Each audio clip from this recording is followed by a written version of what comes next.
Olá, eu sou Marcela Reis, instrutora do curso de fotografia do projeto Além Fronteiras da Associação Dom Bosco. Sejam bem-vindos a mais uma aula. Nessa aula nós iremos falar sobre ISO. Mas primeiro, o que é o ISO? O ISO ele não é nada mecânico na câmera, como o obturador e o diafragma. O ISO ele vai depender do sensor, sensores full frames e sensores APS-C. Ele é uma amplificação de sinal que ocorre no sensor para aumentar a luminosidade, ou no filme, é claro, dependendo se a câmera é analógica ou digital. Bom, quando nós temos uma velocidade de ISO maior, mais sensibilidade o sensor vai ter de captar a luminosidade. Quando eu tenho um ISO menor ou com menos velocidade, o sensor vai ter mais dificuldade de captar a luminosidade. Isso não é bom ou ruim, depende do propósito da fotografia. Isso também quer dizer que, se eu estou num ambiente que a luminosidade é baixa, eu tenho que aumentar a velocidade do ISO para obter a luminosidade correta na fotometria. Então, o ISO ele tende a deixar a imagem mais granulada, ou então o que a gente chama de ruído. São imagens que a gente vai ver aqui e é uma imagem que pode perder a qualidade, pode perder um pouco da sua qualidade também de cor e de qualidade de imagem mesmo. Bom, para falar disso a gente tem que falar sobre os antigos filmes. Nos filmes antigos, eles já vinham com o ISO marcado na sua embalagem. Por exemplo, esse filme aqui, ele contém o ISO 100. É um ISO utilizado geralmente para ambientes com boa luminosidade. Hoje em dia a gente já tem o controle desse ISO na câmera de maneira mais automática, de maneira mais manual. Mas antigamente os fotógrafos precisavam trocar até de câmera para poder ter acesso a outros filmes com ISOs diferentes.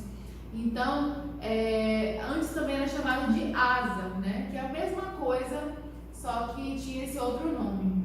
Então, filmes com sensibilidade maior, ISOs mais elevados, eles tinham uma granulação maior, um ruído maior na imagem. Isso não quer dizer que era ruim, depende do propósito e do gosto do fotógrafo.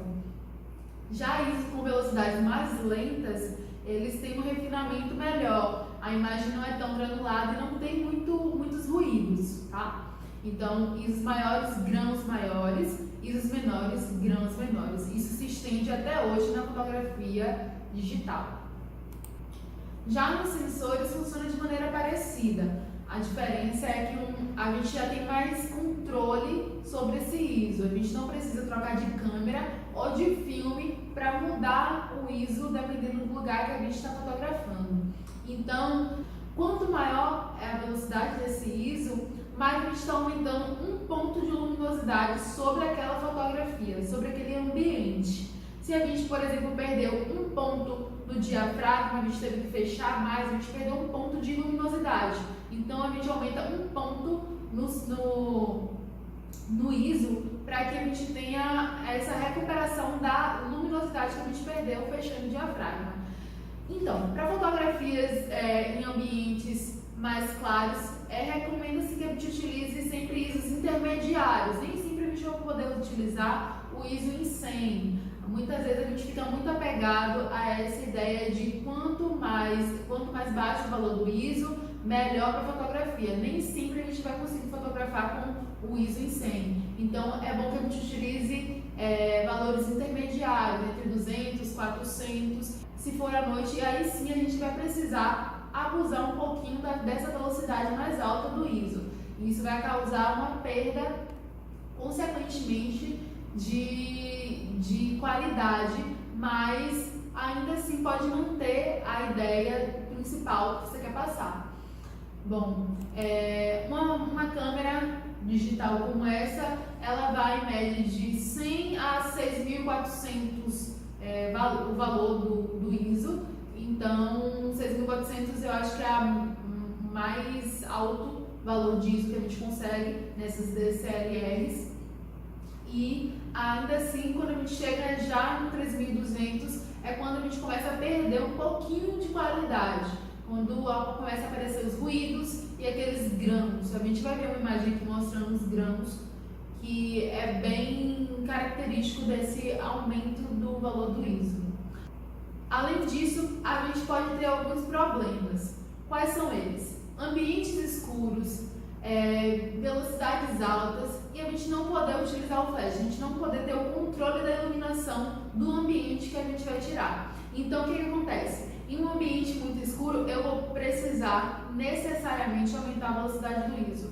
Em um show, por exemplo, eu não posso utilizar um flash, pode acabar estragando uma fotografia ou acabar distraindo o cantor, ou até mesmo em uma cena de corrida, em esportes. Você não pode utilizar o flash, você pode distrair o atleta na hora da sua performance.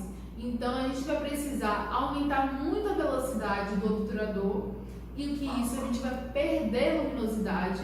Então a gente vai precisar aumentar o ISO para compensar essa luminosidade que a gente perdeu na velocidade do obturador.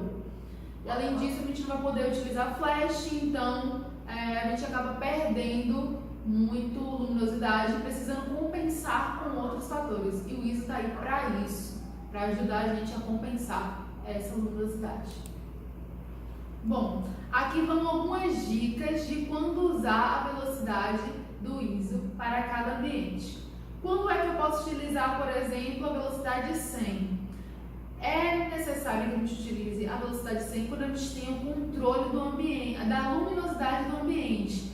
Por exemplo, se eu estou fotografando uma paisagem, a luminosidade está legal, o tempo não está nublado. É interessante que eu utilize a velocidade 100 do ISO, porque a luminosidade está pontual, está interessante. Se eu estou no estúdio também e eu tenho várias luzes, eu não preciso de um ISO muito elevado. Então eu preciso que mantenha toda a qualidade da imagem sem perder nem cor nem qualidade. Já quando é que eu vou utilizar as velocidades intermediárias, entre 200 e 400? Quando eu posso utilizar as velocidades intermediárias quando eu tenho um pequeno controle da luminosidade do ambiente. É geralmente utilizado para a maior parte das fotografias.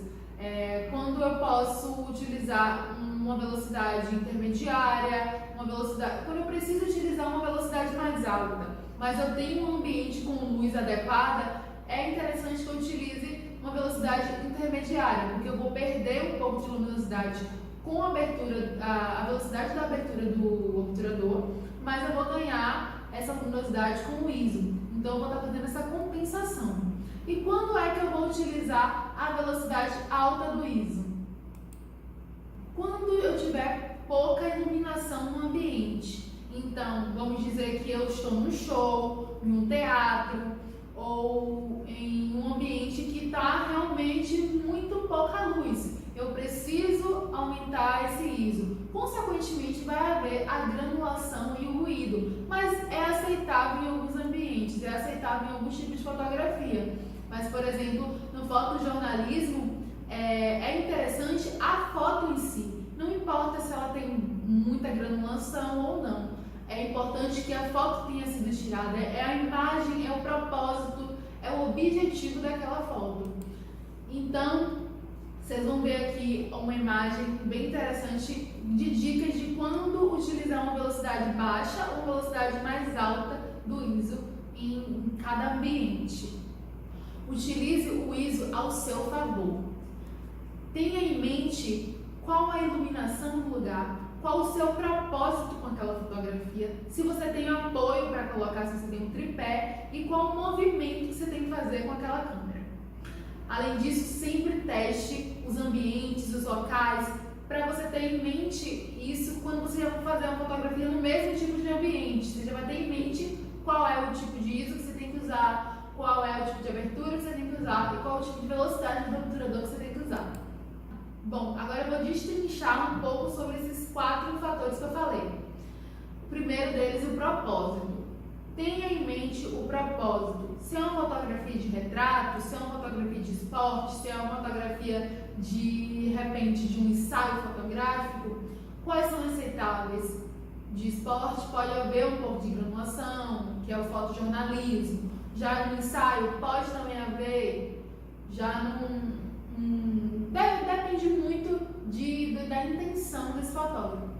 Por exemplo, a arquitetura não é interessante que a gente utilize ISOs elevados. A gente geralmente está fotografando a arquitetura num dia claro, num dia com uma exposição correta. Então não é agradável que a gente utilize um ISO muito alto contendo uma granulação, já que a gente está tendo toda a iluminação correta para aquele ambiente. O segundo deles é a iluminação. Tem momentos que a gente consegue fazer o controle dessa iluminação, seja no estúdio ou num ambiente em casa, numa fotografia para o Instagram, por exemplo. A gente consegue ter esse controle de iluminação, fazer uma iluminação mais artística. Mas na maioria dos ambientes a gente não consegue. Então é importante ter em mente como que a gente vai querer essa imagem, sempre o propósito, todos eles estão interligados. Quando a gente consegue ter controle da iluminação, a gente consegue ter também o controle do ISO mais adequado. Mas quando a gente não consegue ter controle dessa iluminação, a gente vai ter que abusar um pouco do ISO. Mais uma coisa importante, nas fotografias profissionais não são aceitáveis muito bem os ruídos, que são geralmente causados pelo ISO. Então é bom que a gente utilize a iluminação a nosso favor. Se a gente está fotografando em um ambiente com a luz do sol muito dura, muito exposta na nossa modelo, a gente vai ter que utilizar rebatedores ou então outras formas para essa iluminação ficar a nosso favor.